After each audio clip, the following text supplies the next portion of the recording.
Welcome back to Love Letters Live, where we, three girls in our 20s, sit down with married women to hear about how they found their person. I'm Annie, here with Kate and Elizabeth, and today's guest is my friend Sally. Sally is originally from the UK and has quite this love story. From getting married to her high school sweetheart and eventually that marriage not working out, moving to the United States for a job, and eventually getting married to her husband who she met through that job. Sally, we're so excited to have you on today. Tell us a little bit about yourself. Oh, hi. I'm very, very excited to be on myself. I think you guys are wonderful. You're doing a great job, and I love Love Letters Live. I am Sally. I'm 57 years old. Woo. I know Annie. She's a beautiful girl, daughter of one of my very good friends. And I'm married to a beautiful man called Richard. We've been married for, 19 years now. Been together for 20 something years. And I have two beautiful children. I have a daughter who's a junior at high school and a son who's a sophomore at high school. And I have lived in America for 20 years. And obviously by my accent, you can tell I'm English. I'm from Cheshire in England, where the Cheshire Cat's from. And I have a dog called Cooper and two beautiful stepsons who are, one's 30, one's 26, Ollie and Joe. They live in England and come out every summer to be with us. And I think that's pretty much me. Yes. Well, we're so excited to have you on. So, just touching a little bit on it. So, before you met your current husband, you were married to your childhood sweetheart in your 20s. How did you feel going into that wedding? Um, yes, I'd loved him since I was probably 11 years old. And we started dating after high school because he was 2 years older than me. So he wouldn't go out with me at that time. But anyway, I just fell in love with him and I was fixated on marrying him, which I did. And about 6 months before we got married, I remember going to my mom saying, I don't think he loves me the way I love him and as much as I love him and the way I want to be loved. And I was told that was cold feet. And I even spoke to him about it. And he was like, well, I do love you, but so yes, we got married. Was my best friend. And we then decided after a couple of years of being married that we were just living together as more sister and brother. And we were really good buddies and we had fun, but he wanted one thing and I wanted to travel and do other things. And I could just see the path getting wider and wider near the end. And we just sat down and decided that we weren't meant to be together. And it was very amicable. We're still friends to this day. He's still friends with my family. I consider him more of a brother than anything. So yeah, it was all amicable. No, and that's really respectful that it's amicable now and you moved on and you realized because you only have one life to live, you might as well be with the right person. For sure. Yes. So, yes. Before you met Richard, you were in a relationship with a narcissist for several years. So it's often said that narcissists can be very charming. Did you ever experience that? I did, very much so. So after my marriage of being with somebody who I felt didn't show me any love, and that's what I needed, he was the total opposite and was, now when I see it, all the gaslighting, the love bombing and all of that, it was totally the opposite. And I was hooked because, I wasn't used to it, and that's exactly what I wanted. But it was very short-lived, and I realized that I was giving a lot more, and I was changing as a person. I was turning into him. He was not the nicest of people, and very tight, and just not me. And I realized, if we had arguments about something, it was turning on to blaming me, and then I was like, oh, hold on a minute, that's not who I am. And eventually I managed to break free, but it took Yay. me some time. Yeah. And after then, I just realized I don't need to be with anybody. I'm just going to find my merry way of happy being on my own. I tried both extremes and I just thought, oh, I'm just going to go on my merry way and be me and not settle Yeah. for somebody. Yeah. Do you think his behavior impacted your self-worth at all? Oh, 100%. 100%. I just didn't even know who I was anymore at the end of it. I just felt I was turning into this defensive. Yeah, very much so. I didn't value myself. And I think by the end of it, obviously there's something that creeps into you that you identify as, hold on a minute, rescue yourself. You aren't that person. Find yourself. So yes, I managed to break free of it. Is there, looking back, do you wish you had done anything differently? Or are there any signs that you wish you would have seen sooner? Many signs. I think the first time that we argued so badly, and I should have known then because it turned physical too. And the very first time when he was all very apologetic and I even trying to turn it around where I felt that blame almost. I was like, oh, actually, no. I should have seen the signs and I didn't. And I went back in again and I went back in again. And yeah, I think you should follow your gut instinct if it's not right. If somebody doesn't make you feel you and make you feel good about yourself, then you shouldn't be there. So obviously it's something that no one ever plans for happening or wanting it to, but are you happy you have that experience to like kind of know what you wanted or how you should be treated? I think I wouldn't change anything of my past. I would never go back and I wouldn't want to go back and change what I did and just marry Richard straight away. It's absolutely made me who I am today, a stronger person. So I've learned lessons. Some people stay in those relationships and go from those relationships to another to another. I came out of that one thing knowing exactly what I didn't want more than what I did want.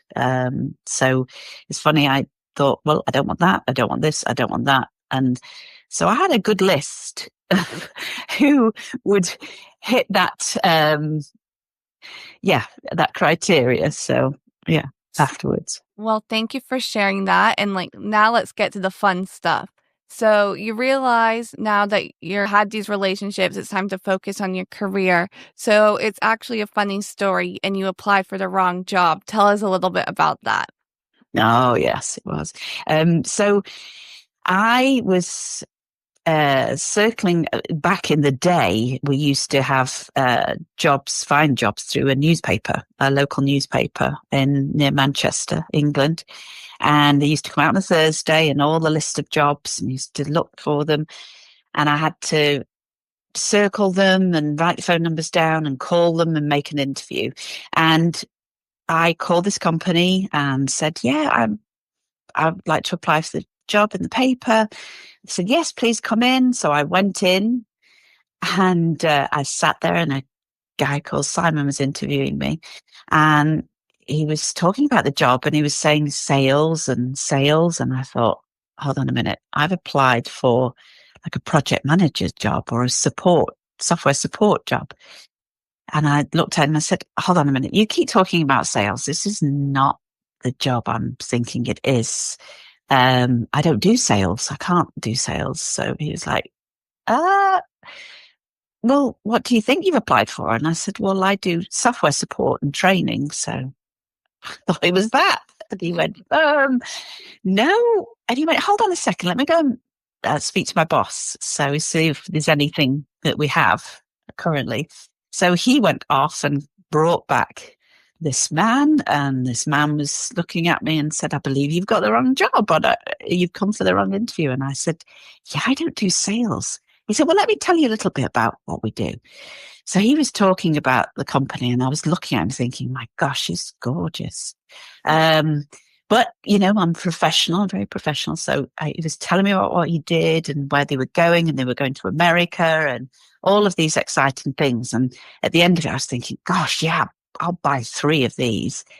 And I said, oh, that's all well and good, but I don't do sales. And he said, okay, well, we do need somebody training right now. Let me just speak with another guy. And so I created this job for myself. And at the end of the interview, he said, I think you'd be a good fit, but I think you could do some sales too.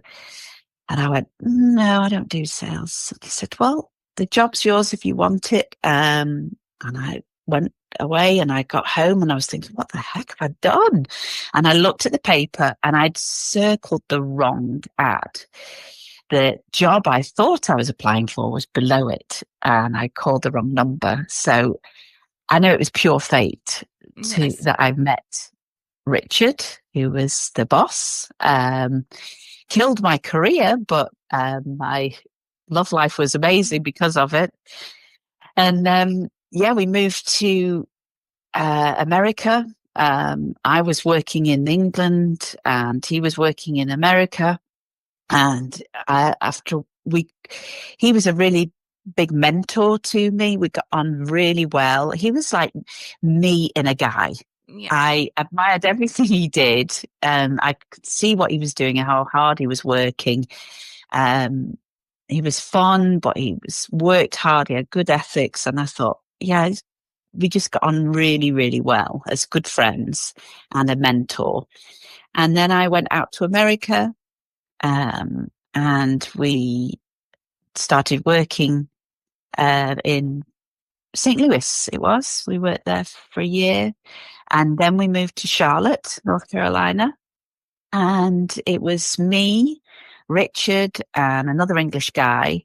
And we didn't know anyone in Charlotte. So we used to go out, 3 of us, at the weekends and after work. And we were just really good. And we went skiing and doing things together because we didn't really know anybody. And then one day he said, would you like to go out on Saturday night for dinner? And I said, oh, where are we going? Me, you and Stu. And he's like, well, how about just me and you? And I went, this is not good news. And I looked at him like, I don't know. And he went, oh, sorry. I thought you would like that. And I went, look, what if this goes wrong? I mean, we get on really, really well and we're really good friends. But you're saying a date, right? And he went, yeah. I went, oh, if it goes wrong, then that's my job, my career, everything. Because I've worked really hard for my career over the years. And he was like, well, we can only try. And I thought, yeah, he's right. So we went out on a date and that was it. It was full on. I think within the next 6 months, we were absolute boyfriend, girlfriend, but I wouldn't tell anybody at work. I was trying to keep it secret because I was trying to be professional. And fast forward a few years, we got married. It was amazing. So how long were you friends with Richard before it became something more? We were good friends for, I'd say, at least 2 years. It was 2 years we worked together. How did people react when they found out that you guys worked together at work? Were people upset or supportive, or did they all like, oh, we knew? Oh, they were surprised. They were shocked, but they were thrilled. Everybody was like, oh, thank goodness. You two absolutely were meant to be together. So they knew how close we were as friends and how we got on so well and we worked so well together. So yeah, they were thrilled. Everyone was like, why have you kept it a secret? That's crazy. So how did he pop the question? Oh, that was funny. We spent our lives at the beginning years of, obviously Charlotte was picked because it was close to England.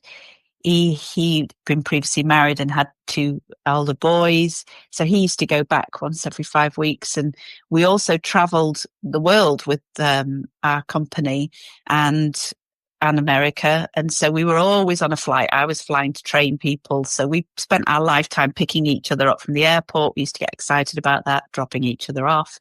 So I came off a red eye from California, and I told him before I boarded the flight that I'd lost my earphones and just like my little AirPods. And we were chatting away, and then I got on the plane. It was overnight. He was picking me up in the morning. It was about 6 a.m. And I came down the escalator, and he was at the bottom of the escalator, and I was like, "Hi, how are you?" and hugging, and he said, "I've got you something." And he had this box in his hand, and I'm thinking, "Oh, earpods." I've lost mine. Great. So I opened the box, and there was a ring. And I was totally floored because I wasn't expecting it. We hadn't discussed it. And he said, "Will you marry me?" And I was like, "Yeah, 100%. And, for most people, it was like, what, at the airport, at the bottom of an escalator after a red? And I went, yes, that was that. I got that. It was so me and him. Our life was there. Our happy times were seeing each other there at the bottom of that escalator. And now they've moved it because it was at B escalator. Now the airport's all done up and it's gone.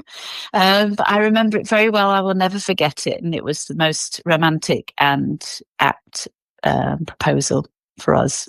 And that's so funny because I feel like when you travel, and especially the red eye, you're like not glammed up and you're tired. But that shows that he truly loves you for you. If he can propose to you at the airport and you're not in your dress and you have the nails done and all that. Yeah. So I think that shows true love. It is very true. And yeah, absolutely. How long were you engaged before you got married? And then was the wedding in the US or the UK? Yours, good question. It was very difficult for us because obviously all our family and some of our friends were in the UK. We have friends here. So we got engaged in the July 22nd. And then we were deciding on where to have the wedding because we wanted to get married as quickly as possible, to be honest. We just wanted to be married. We believed in marriage. We both second marriages, but we wanted to be married. And we were whether to have it in England, whether to have it here. What do we do about flying everybody here? We were also really busy with work. That's a big priority to us. So finding the time, we didn't really take any vacation time. So we got married in February the following year, on Valentine's Day, which is also my birthday. Aww.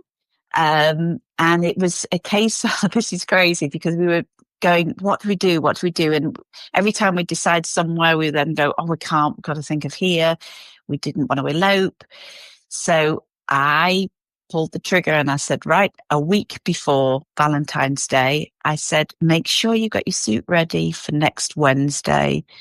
We're getting married. And he went, what? I said, yep, we're getting married upstairs at Bentley's because it was on College Street, our office building, and Bentley's was on the top floor, 27th floor. And I'd spoken to the owner, who we knew very well. We were good friends with him. And he said, yeah, use my room here, get married here. And I asked a friend to officiate for us. And on the day, I worked half a day, then went and got my nails did with a friend and did my own hair. I got my own dress. I went and got a cake downstairs and asked them to put Sally and Richard on it. I went to the florist and just got a bouquet of flowers. And we went upstairs. We had some friends there and we got married there. And it was beautiful. It was precious. Perfect. It was as cheap as chips. But it was wonderful. It was us. And then and that was the February. And then in the May, we went to England and I booked a venue and we just had a lunch with everybody there, and I wore my dress again. Yeah. Perfect. So 20 years later, you are still married. Yeah. So how have you blended the family? So you have your two stepchildren, your two biological children that you're very close with the stepchildren. Has it been amicable Yes. with his ex-wife and co-parenting the children? Yes, it has. It wasn't, to begin with, I think she found it hard. She was, I think it was difficult for her, obviously, to send the children over and things like that. That was, no, we're very amicable. We're all friends. And now, and the two boys, I always think of them as our first two. So I always say we've got 4 children, and we're a family of 6. We're not just a family of 4, we're a family of 6. So they come out every summer for a couple of weeks, and when we go to England, we see them there. So they've always thought of them as their 2 big brothers, and that's it. They just live with their mom. So it's worked out fine. I've always made them a priority. Like he went back to see them, and that's why I mainly fell in love with him, because I thought, man, he loves those boys so much, and tears in his eyes when he talks about them, and they are his priority, whatever. And I always made sure that they were above us, even because they're children. They have, they lean on you. So I just loved him for the way he loved his boys. And I thought, I'd love him to be the father of my children. That's wonderful. Mm. So you and Richard worked together and maintained a strong marriage. Was it awkward working with someone you developed feelings for? No, I managed to make sure, and still do, that he was the boss, and I also held him high esteem for being a good mentor to me. So I always made that sure that he was the boss. We're not joint owners at the company. He's the boss at work, albeit I might say that's not right and let's do it this way. And my voice is heard. But yeah, he's the boss, and we've worked great. And it's actually helped us in our relationship over the years, because a lot of people that get married and have children, and then I stayed at home of raising the children. And for most women, that's very hard when they don't know what the husbands are doing at work every day, and they're out at work all day. Can be frustrating, because you're not appreciative of what they're doing. It's like when you come home, I need you to help me, and I need you to do a lot around the house. I knew what he was doing. I knew how hard he was working.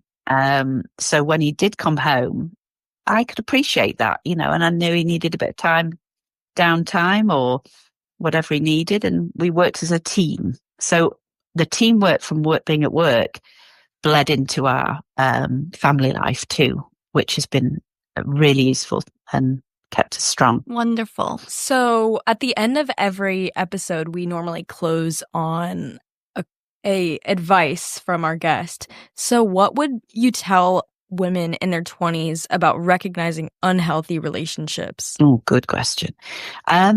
Trust your gut. Don't settle.